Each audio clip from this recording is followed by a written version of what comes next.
Hey, welcome to Karen's Kitchen. Today I'm going to make a favorite. When I had a cafe, I used to sell triple layer brownies and they were a big hit. So this is a great use for our brownie pan, and our brownie pan has been redesigned with a nice teal Tiffany blue. Every girl loves Tiffany blue. And so, but it's great. This brownie pan is great for those of you who, everyone likes a corner, all right? Really handy for that. I use it for little quiches. You can make 12 eggs in 15 minutes. It's amazing. Little lasagnas, individual meatloaves. It's a very handy pan. It's called the brownie pan, but it's very flexible. If you have one, or if you purchase one and would love to have a leaflet of recipes that goes with it, please let me know and I will make sure to get that to you. Just private message me. All right, so to make our triple layer brownies, what we're starting with is a package of cookie dough. And I am going to use our little bag slicer to open this up. This is really made for things that like are potato chips and that kind of thing. On one end is a blade and the other end is a clip. So you take and you just pinch the blade and it opens, which is great. Now if I was going to flip it over like potato chips to clip it, then I would clip it, but I'm not going to clip this bag, of course. So now I'm going to take my little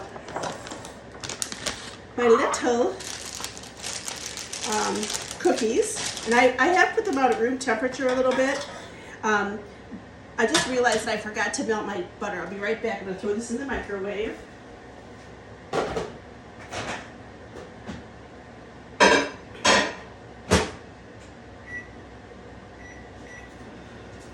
Okay, so now what I'm going to do is I'm actually going to spray my pan. Now you're going to be surprised how easily things come out of this pan. But whenever I bake a baked good, I always grease and flour. And of course, I'm using our Baker's Joy. That's my favorite brand of an oil flour mixture. And I'm taking 2 of these little cookies and putting them into each well. Easy peasy peasy. This makes a great treat to make for bake sales. I love doing them for fundraisers and of course any kind of picnic. So now what I'm going to do is I'm going to just take them, and I'm using my culinary term smush.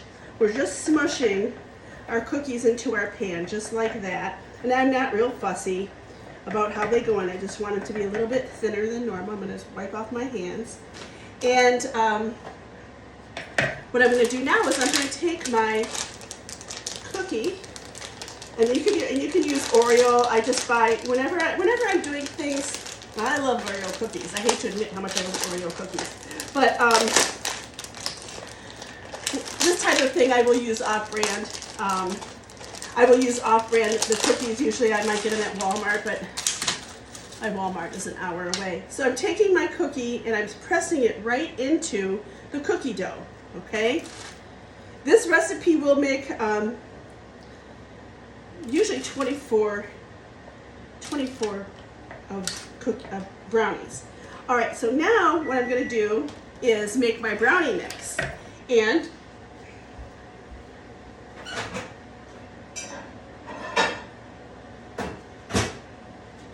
I have our batter bowl here, and I have melted a stick of butter. And I'm going to be using Pampered Chef's brownie mix for this, simply because I love it. Actually, when I have my own favorite brownie, and it's a scratch mix. But I have to say that this Pampered Chef is number 2. And the great thing about it is that for those of you who are gluten-free, our brownies are gluten-free. And for those of you that aren't gluten-free, you'll be blown away as to how good these brownies are. So the recipe calls for 1 package of brownie mix. I'm gonna just put that in there. And it calls for 2 eggs. And what I do is I have my eggs, and I got them out a little bit early. Your eggs, room temperature are always better for baking. And I put them into my prep bowl because, I don't know about you, but I've had eggs fall off the counter before. So I put them in my prep bowl, and then what I do is I will crack them into my prep bowl to make sure I have no shells, okay? And when you wrap your egg on a flat surface or to each other and not on the rim of your baking utensil or your mixing utensil, you have a lot less chance to have shells. So I always do that. Now I'm using my little silicone whisk, and this butterflies over the color, they're tongs, and you can use them to, they're sturdy, that you can flip burgers with them on the grill. It has a little ledge, and you can push them together, which is how I'm going to use them right now to mix up my eggs and my butter into my brownie mix. Oh my gosh, it smells so good. So I'm just going to mix this up. And this makes an 8x8 package of brownies. And look how easy that was. Really, really, really, really easy. And I'm going to use my scraper here and just set that aside. Put that on top of my prep bowl so I don't make a mess. Oops, I'm going to make a mess anyway. And just to make sure I got the whole bottom mixed up.